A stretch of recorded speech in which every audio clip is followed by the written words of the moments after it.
बात अठन्नी की कहानी का परिचय। बात अठन्नी की कहानी के माध्यम से सुदर्शन जी ने समाज की न्याय व्यवस्था पर करारा प्रहार किया है। रसीला इंजीनियर बाबू जगत सिंह के घर में नौकरी करता था।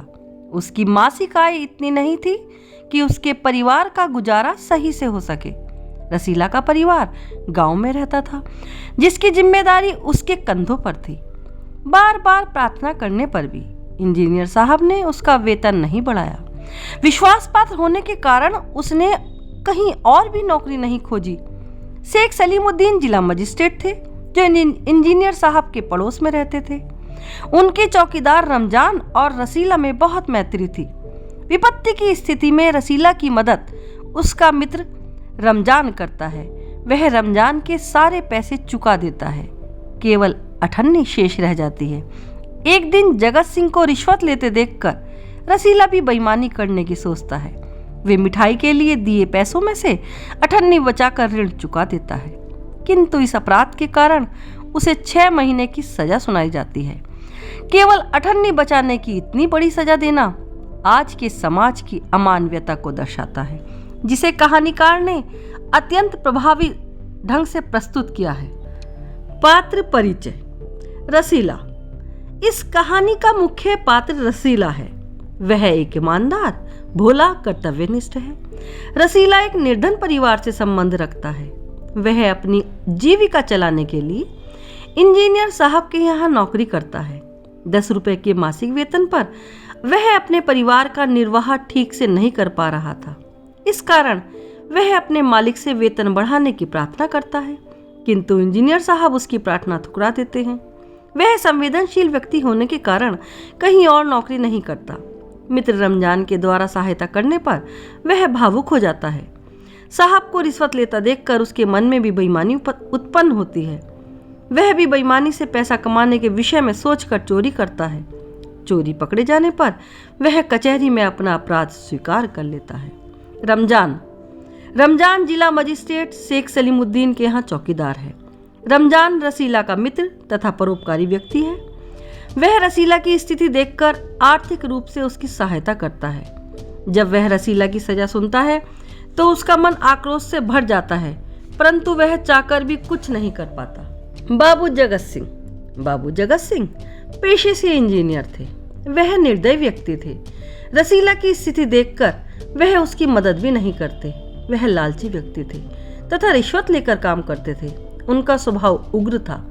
रसीला द्वारा एक गलती किए जाने पर वह पुलिस को 5 रुपए देकर उसके विरुद्ध कड़ी कार्यवाही करने को कहते हैं। शेख सलीमुद्दीन जिला मजिस्ट्रेट थे। वे जगत सिंह के पड़ोसी तथा रिश्वतखोर थे। वह अपने लाभ के अनुसार न्याय करते थे। उन्होंने रसीला को केवल अठन्नी की हेराफेरी करने के जुर्म में 6 महीने की कड़ी सजा सुना दी थी, जबकि रसीला ने अपनी गलती स्वीकार कर ली थी। कहानी का भाव, उद्देश्य या शीर्षक की सार्थकता। बात अठन्नी की कहानी के माध्यम से न्याय व्यवस्था पर करारा व्यंग कसा गया है। समाज में उच्च पद पर रहकर उस पद का दुरुपयोग किया जाता है। उच्च पद वाले लोग रिश्वत लेकर सम्मान से जीते हैं, परंतु रसीला जैसे निर्धन लोगों को अठन्नी की चोरी के कारण 6 महीने की सजा मिलती है। कहानी में इंजीनियर साहब तथा जज की हृदयहीनता का पर्दाफाश किया गया है, अतः शीर्षक की सार्थकता पूर्णतः सत्य है। गद्यांश पर आधारित प्रश्नों के उत्तर। प्रश्न संख्या 6 पर। वह सोचता यहाँ इतने सालों से हूँ, अमीर लोग नौकरों पर विश्वास नहीं करते, किंतु मुझ पर यहाँ कभी किसी ने संदेह नहीं किया। यहाँ से जाऊं तो शायद कोई 11-12 दे दे, पर ऐसा आदर ना मिलेगा। प्रश्न क। वह शब्द किसके लिए प्रयोग किया गया है? वह क्या सोचा करता था? उत्तर। वह शब्द रसीला के लिए प्रयोग किया गया है। वह सोचता था कि अमीर लोग नौकरों पर विश्वास नहीं करते हैं, किंतु मुझ पर यहाँ कभी किसी ने संदेह नहीं किया। यहाँ से जाऊं तो शायद कोई 11-12 दे दे, पर ऐसा आदर ना मिलेगा। प्रश्न ख।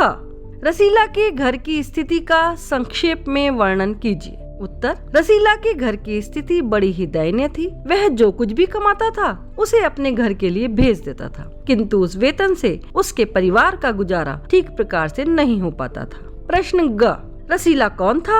वह इंजीनियर बाबू के यहाँ से नौकरी क्यों नहीं छोड़ना चाहता था? रसीला इंजीनियर बाबू जगत सिंह के यहाँ नौकर था। उसका परिवार गांव में रहता था। रसीला बहुत सालों से इंजीनियर बाबू के यहाँ काम कर रहा था। अमीर लोग नौकरों पर विश्वास नहीं करते थे, परंतु रसीला पर कभी किसी ने संदेह नहीं किया। उसे वहाँ आदर मिलता था, इसलिए रसीला वहाँ से नौकरी नहीं छोड़ना चाहता था। प्रश्न घ, उपरोक्त गद्यांश के आधार पर रसीला के स्वभाव का वर्णन कीजिए। उत्तर, रसीला अत्यंत ही परिश्रमी व संकोची स्वभाव का व्यक्ति था। वह कई सालों से बाबू जगत सिंह के घर पर काम कर रहा था। वह सोचता था कि अमीर लोग नौकरों पर विश्वास नहीं करते, किंतु अपने मालिक बाबू जगत सिंह पर उसे विश्वास था कि वह इस पर संदेह नहीं करते थे। रसीला अपने पूरे परिवार का ध्यान रखता था। अपने परिवार के विषय में ही सोचकर वह इंजीनियर बाबू से वेतन बढ़ाने के लिए कहता है। प्रश्न 6, गद्यांश की पंक्तियां हैं। पहले तो रसीला छिपाता रहा, फिर रमजान ने कहा कोई बात नहीं है तो खाओ सौगंध। रसीला ने रमजान का हट देखा तो आंखें भर आई। बोला घर से खत आया है, बच्चे बीमार हैं और रुपया नहीं है। प्रश्न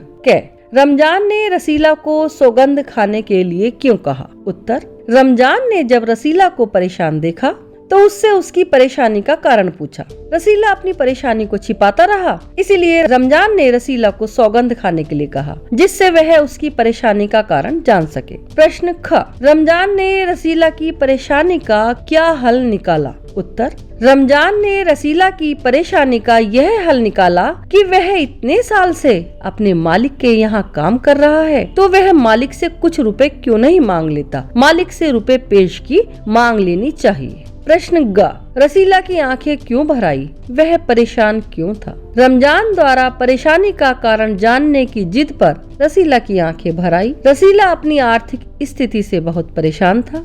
उसके घर से खत आया था, उसके बच्चे बीमार थे, उसे पैसों की बहुत आवश्यकता थी, इसी कारण रसीला परेशान था। प्रश्न घ, रसीला और रमजान की वार्ता से किस प्रकार के संबंध का पता चलता है? रसीला और रमजान की वार्ता से उनके बीच घनिष्ठ मित्रता देखने को मिलती है। रसीला अपनी परेशानी रमजान को बताने में संकोच करता है, वहीं रमजान अपने हठी व्यवहार से रसीला की परेशानी जान लेता है और तुरंत कोठरी में जाकर उसके लिए रुपए ले आता है। गरीब होने के बाद भी वह विपत्ति में अपने मित्र का साथ देता है। इससे दोनों के बीच के मैत्री संबंध का पता चलता है। प्रश्न 6, गद्यांश पंक्तियां। तो मालिक से पेश की मांग लो, कहते हैं एक भी पैसा न दूंगा। रमजान ने ठंडी सांस भरी। उसने रसीला को ठहरने का संकेत किया और स्वयं कोठरी में चला गया। थोड़ी देर बाद उसने कुछ रुपए रसीला की हथेली पर रख दिए। रसीला के मुख से एक शब्द भी न निकला। सोचने लगा, बाबू साहब की मैंने इतनी सेवा की, पर दुख में उन्होंने साथ न दिया। रमजान को देखो गरीब है, परंतु आदमी नहीं देवता है, ईश्वर उसका भला करे। प्रश्न क,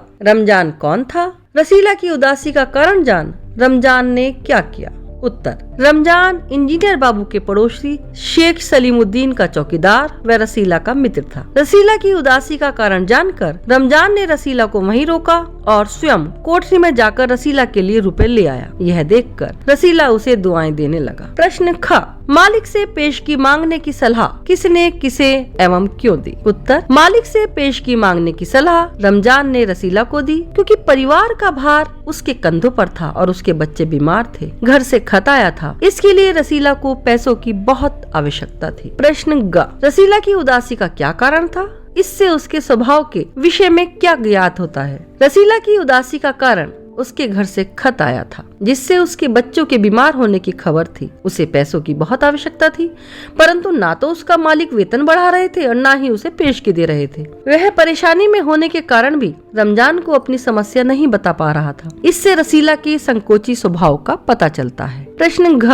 रमजान व रसीला के संबंधों पर विस्तार से चर्चा कीजिए। रमजान व रसीला अत्यंत घनिष्ठ मित्र थे। दोनों घंटों साथ बैठकर बातें किया करते थे। रमजान रसीला को फल देता था तो रसीला रमजान को मिठाई देता था। रमजान ने रसीला की विपत्ति में मदद करके अपनी मित्रता का परिचय दिया है। इसी कारण रसीला ने रमजान की तुलना देवता से की है। प्रश्न 7, गद्यांश की पंक्तियां हैं। हुजूर झूठ कहूँ तो? रसीला ने अभी अपनी बात पूरी भी न की थी कि इंजीनियर बाबू चिल्लाए, अभी सच और झूठ का पता चल जाएगा। प्रश्न क, इंजीनियर बाबू मिठाई देखकर क्या बोले? इंजीनियर बाबू ने जब मिठाई देखी तो वे चौंक उठे और बोले, यह मिठाई 5 रुपए की है। रसीला के चेहरे का रंग उड़ गया। यह देखकर वे उसकी बेईमानी समझ गए। प्रश्न ख, इंजीनियर बाबू के चिल्लाने का क्या कारण था? इंजीनियर बाबू के बार बार पूछने पर भी कि यह मिठाई 5 रुपए की है, इस पर रसीला यही दोहराता रहा कि हाँ हजूर, यह मिठाई 5 रुपए की ही है। इस पर वह क्रोधित हो गए और उस पर चिल्लाकर बोले, चल उस हलवाई के पास, अभी सब कुछ पता चल जाएगा। प्रश्न ग,